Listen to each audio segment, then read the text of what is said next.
Terre gabonaise. Fabienne Essola prend la parole, et cette fois, c'est à Brice Oligui qu'elle s'adresse directement. Pourquoi veut-il la faire taire? Pourquoi cherche-t-il à museler l'une des rares voix qui ose encore dénoncer les vérités cachées du Gabon? Elle le dit haut et fort, elle refuse de se taire. À chaque crise, à chaque scandale, elle continuera de parler. Parce que c'est ça, la démocratie. Parce que c'est son droit. Bienvenue sur la terre gabonaise, où la vérité dérange mais où elle finira toujours par éclater. Dans un instant, écoutez un discours brûlant, une déclaration pleine de colère et de défi. Fabienne Essola n'a pas dit son dernier mot.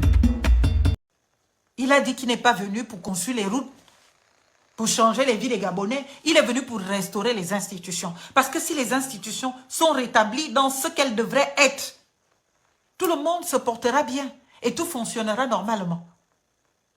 Mais 2 secondes après, dès que vous tous vous êtes aplavantisés, la Marlène qui restait l'une des rares personnes à parler à ce moment-là, elle est devenue une envieuse, elle est devenue une haineuse, quelqu'un qui pleure Ali Bongo, quelqu'un qui aurait voulu que le pouvoir d'Ali Bongo reste au pouvoir éternel.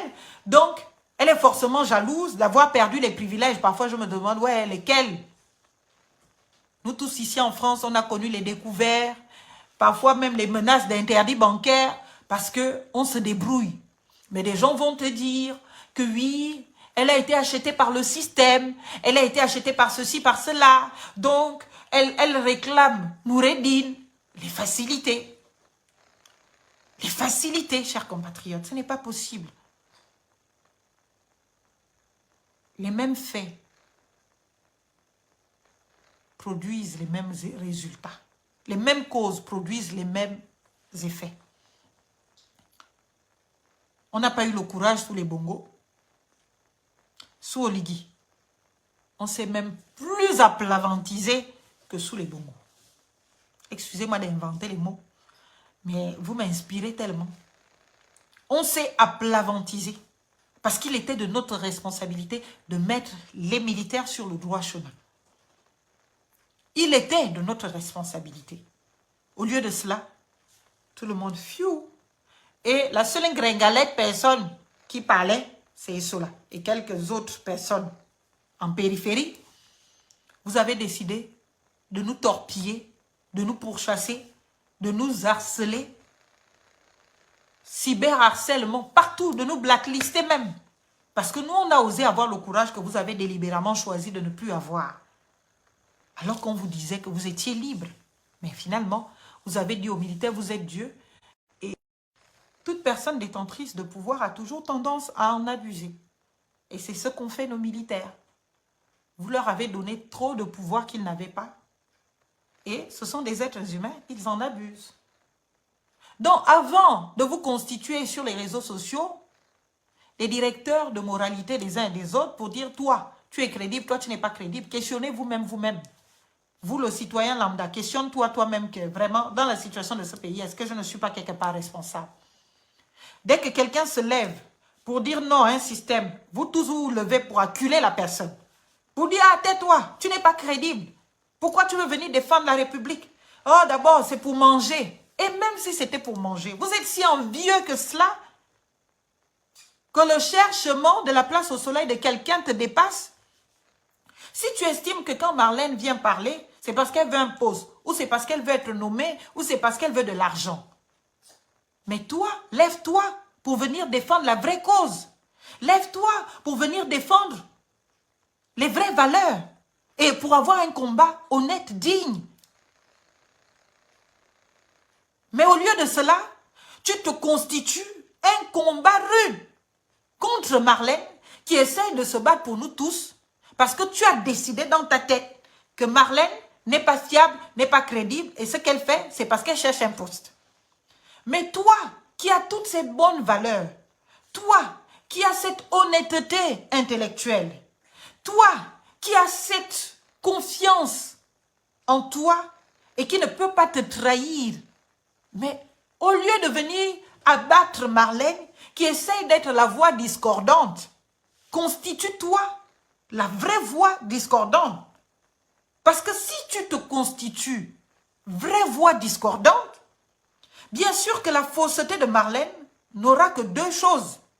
Soit elle se fait découvrir, soit par honte, elle sera obligée de te rejoindre, toi qui es dans le vrai combat et dont la crédibilité se voit à des distances impossibles de lunettes de vue. Est-ce que vous comprenez? Peuple gabonais, il faut que nous guérissions de notre auto-infantilisation. Nous sommes des éternels enfants, nous sommes des éternels assistés, nous attendons toujours des autres ce que nous ne sommes pas capables de nous attendre de nous-mêmes.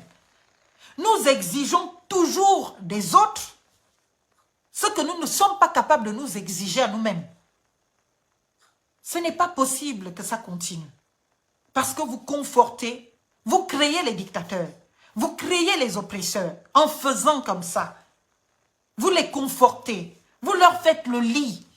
Et c'est pour cela que nous sommes obligés aujourd'hui de faire face à des dictateurs. Peut-être Oligui, quand il est arrivé au pouvoir, il n'avait pas l'intention d'être dictateur. Peut-être. Mais par votre larbinisme, par votre défaitisme, par votre soupçonnisme, je ne sais pas si ça se dit, j'en invente encore un mot, parce que vous êtes tout le temps là en train de soupçonner les autres. Quelqu'un se lève pour défendre les valeurs. Ah oui, lui là, est-ce qu'il est vraiment fiable? On dirait que c'est l'opposant fabriqué, hein? Mais attends, même si quelqu'un se lève pour être l'opposant fabriqué, qui est fou? Dites-moi un peu.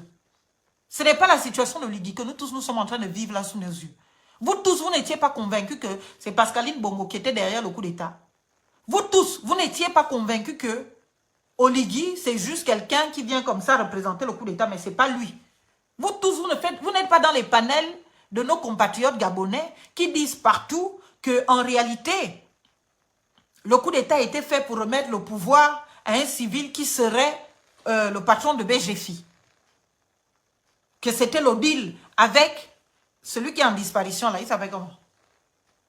Celui qui a disparu là. Celui qui est recherché. Les miens. HPO. Voilà, HPO.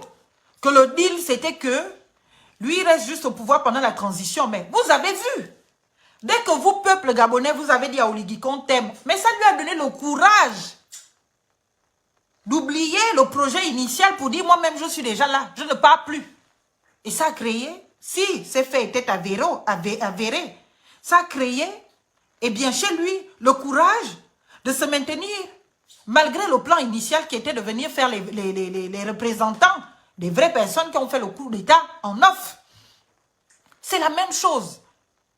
Admettons qu'Alain Claude Biliwize se lève pour venir vous parler alors qu'il a fricoté avec Oligui pour faire les faux opposants. C'est l'estime que vous avez de lui, c'est votre avis. Admettons que ce soit vrai.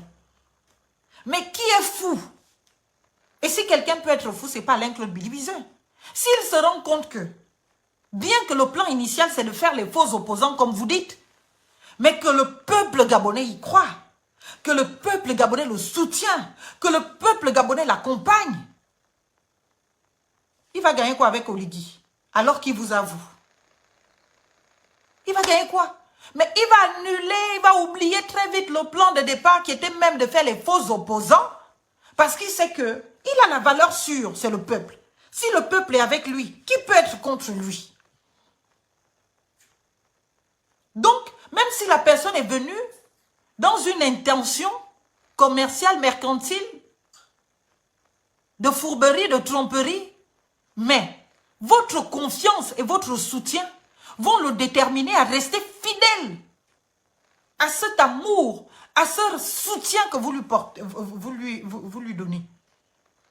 Sinon, nous sommes donc nous-mêmes responsables. Si Marlène, quand elle vient parler de droits de l'homme, quand elle parle de la torture, quand elle combat la torture d'ailleurs, il faut signer la convention, la pétition contre les tortures, je vous la remets. Il faut la signer. Oh, j'arrive pas. En tout cas, je l'ai mise en descriptif.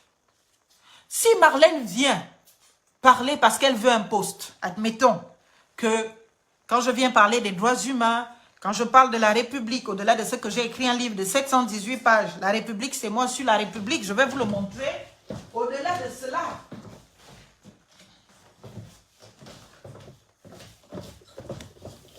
voilà. Au-delà, je vais même le transformer en thèse. Ou vice-versa, je ne sais pas. Au-delà d'avoir fait cet effort scientifique, mais vous allez toujours penser que quand Marlène vient parler de la République, de la citoyenneté, de l'état de droit, de la démocratie, c'est parce qu'elle cherche une place au soleil. Admettons que c'est cela. Mais si je vois que je suis venu chercher peut-être une place de ministre de la République et que votre soutien, votre engagement me met même au niveau de président de la République, pourquoi je vais vouloir me contenter d'être ministre de quelqu'un alors que le peuple qui me suit m'encourage et me projette à la fonction présidentielle? Pourquoi? Qui est bête, qui est fou? Bien évidemment que votre foi en moi va m'amener à me dépasser de ma propre foi initiale. Si je suis venu faire le perroquet, comme vous le dites, avec beaucoup de réduction, pour certains sur les réseaux sociaux, parce que je veux un poste de ministre, admettons que j'y accède. Mais si j'ai votre soutien, je n'ai rien à faire de ce poste de ministre. Je sais que le peuple là est avec moi. Regardez ce qui se passe au Sénégal. Je vois certains dire au Sénégal que oui, vous savez, le problème, les Gabonais ne sont pas comme les Sénégalais, que voilà, les leaders sénégalais sont des vrais leaders. Et au Gabon, on n'a que des faux leaders. Je dis, ben écoutez, ce que vous dites des leaders au Sénégal, on peut le dire du peuple aussi au Sénégal. Parce que le peuple sénégalais est un vrai peuple. Et le peuple gabonais, il est bizarre. Parce que le peuple sénégalais n'est pas un peuple qui, lorsque quelqu'un se lève, commence, au lieu de soutenir la personne, à essayer de lui faire un procès d'intention que, bon, lui là, il veut maintenant parler des choses de la République, il vient dire qu'il défend le Gabon, il aime le Gabon, lui d'abord c'est qui? Il vient de quelle famille? Est-ce que c'est pas un poste qu'il veut? Les Sénégalais ne réfléchissent pas comme ça. Les Sénégalais, dès que quelqu'un se lève, Sonko était qui avant? Sonko avait un franc, Sonko avait l'argent, Sonko venait d'une famille riche. Non. Sonko était un simple fonctionnaire qui en a eu marre, qui a décidé de démissionner, qui a décidé de se lancer qui s'est lancé en politique jusqu'à ce qu'il soit démis, bien évidemment, de ses fonctions. Et le peuple, de manière spontanée, l'a soutenu. C'est-à-dire que peut-être même Sonko, au départ, son projet, ce n'était pas de devenir Premier ministre ou président. Peut-être au départ, son projet, c'était juste de dénoncer des malversations qui se passaient dans son pays. Mais le fait que le peuple l'ait porté, poussé, eh bien, l'a amené à revoir ses priorités. Et à se dire que là, il faut peut-être agir. Donc, vous êtes responsable de la qualité de leader que notre environnement politique nous impose. Parce que vous ne croyez en aucun leader. Vous avez encore à développer publiquement des comportements envieux, jaloux. Vous êtes toujours en train de soupçonner les gens. Mais à un moment donné, nous sommes tous des êtres humains, rendez-vous compte. Tu accuses, tu te lèves tous les matins pour te battre pour des convictions. Au lieu qu'on te soutienne ou qu'on te laisse faire ton combat sans être un obstacle à ton combat, eh bien on t'insulte, on te harcèle, on te traite de tous les noms à un moment donné. Vous ne connaissez pas les privations. Nous tous on se prive. Moi, que ce soit Swali Bongo ou Sou Oligingema, je me prive. J'aurais pu être ministre de la République depuis Swali Bongo. J'ai reçu plusieurs fois des tête-à-tête pour cela. J'ai refusé. Avec tout le respect. Et Sou Oligui, plusieurs fois aussi. Mais on se dit, on essaye de se battre pour des convictions. Azam, je ne sais pas si ça a du sens dans vos vies. Je ne sais pas si ça a du sens d'avoir des convictions et d'être convaincu de ce que ajouter une Marlène de plus à la mangeoire ne va faire qu'empirer les choses au Gabon, ne va faire que détruire. Moi, je suis claire. Je m'allie aux gens pour des convictions. Peu importe l'accompagnement qui est fait derrière. Tu vas me donner l'argent, ok. Tu vas me payer mes déplacements. Tu vas m'aider pour mes meetings, ok. Mais le jour où nos convictions ne sont plus en accord, chacun prend son chemin. Personne n'est lié éternellement. une question de conviction, soit tu respectes tes convictions, et tant que le combat dans lequel vous êtes correspond toujours à cet environnement de conviction, moi ça me va. Je voudrais oser faire ce combat de conviction.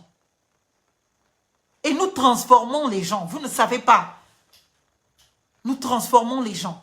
Croire en quelqu'un, regarder quelqu'un dans les yeux, dire à la personne que je crois en ce que tu fais, vas-y. Même si la personne elle-même n'y croyait pas. Même si au départ la personne, elle a juste eu un peu de courage et est venue faire un peu le zinzin pour elle aussi exister. Mais la foi que vous dégagez en la personne, la conviction que vous avez en cette personne, finit par déterminer cette personne à se dire que là, je n'ai plus le droit à l'erreur. Regardez-moi, je suis devenu votre esclave. Chaque nouvelle année, j'essaie de me dire, bon, j'arrête tout ça, j'éteins la lampe, et puis je me concentre dans ma petite vie privée, j'essaie de me construire. De toute façon, il me manque quoi? J'ai tout ce qu'il me faut dans la tête. J'ai un travail. Je peux dire que j'abandonne tout, mais je ne peux plus. Je suis devenu votre petite esclave. C'est-à-dire que même quand je suis exténué de tout ce que je peux recevoir, qui n'est pas justifié, mais dès que tu veux t'éteindre, dès que tu veux arrêter tout, disparaître, malheureusement, ceux dans les cœurs de qui tu as créé un véritable espoir. Terre gabonaise.